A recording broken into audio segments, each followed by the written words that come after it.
bien salut à tous, c'est Florentino, j'espère que vous allez bien. Pour ma part ça va nickel. Aujourd'hui on se retrouve pour une nouvelle vidéo assez spéciale, car aujourd'hui je vais vous faire un top 3 des 3 lieux les plus effrayants sur GTA. Donc si vous aimez ce genre de vidéo, n'hésitez pas à me le dire en commentaire. Pour le moment je commence par un top 3 et au fur et à mesure je vais augmenter les tops, top 5, top 10, top 20, top 30. Donc pour le moment je commence par un petit top, donc dites-moi en commentaire si ça va vous plaire. C'est parti.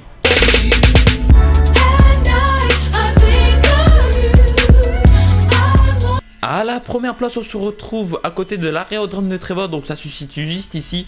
Cette maison est super connue car c'est la maison de Merle Abrams. On rentre dedans, on peut constater des organes vitaux humains dans des bocals. Et si on va au dos de la maison, on peut constater que les gens du quartier ont laissé un message au propriétaire. Dites-moi qu'est-ce que vous en pensez de cette maison.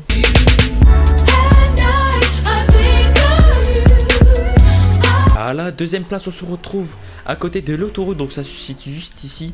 Comme vous pouvez constater, c'est la maison de très célèbre Massacre à la tronçonneuse. Donc si vous connaissez pas ce film, je vous conseille d'aller le voir.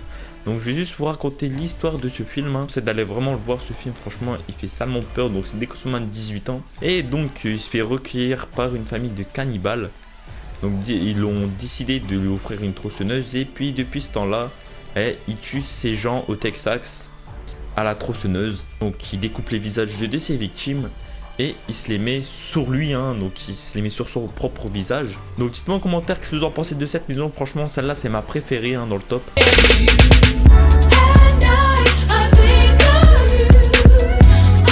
À la troisième place, on se retrouve au Mogordo, donc ça se situe juste ici. Franchement, si vous commencez à jouer et vous tombez avec le fantôme du Mogordo pour la première fois, franchement ça fait super peur. Donc là on va l'attendre parce qu'elle apparaît à 23 h et elle disparaît à minuit. La légende raconte que son mari l'a poussée de la falaise. Donc depuis ce temps-là, l'hante les lieux. Comme vous pouvez constater, elle vient juste d'apparaître.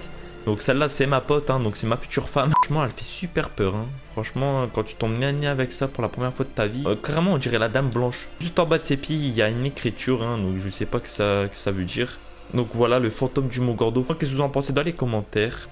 Si vous avez aimé cette vidéo, n'hésitez pas à me le dire en commentaire. Dites-moi si vous voulez que j'en refasse ce genre de lieu. C'était tout pour moi, je vous dis à tout à l'heure. Ciao ciao.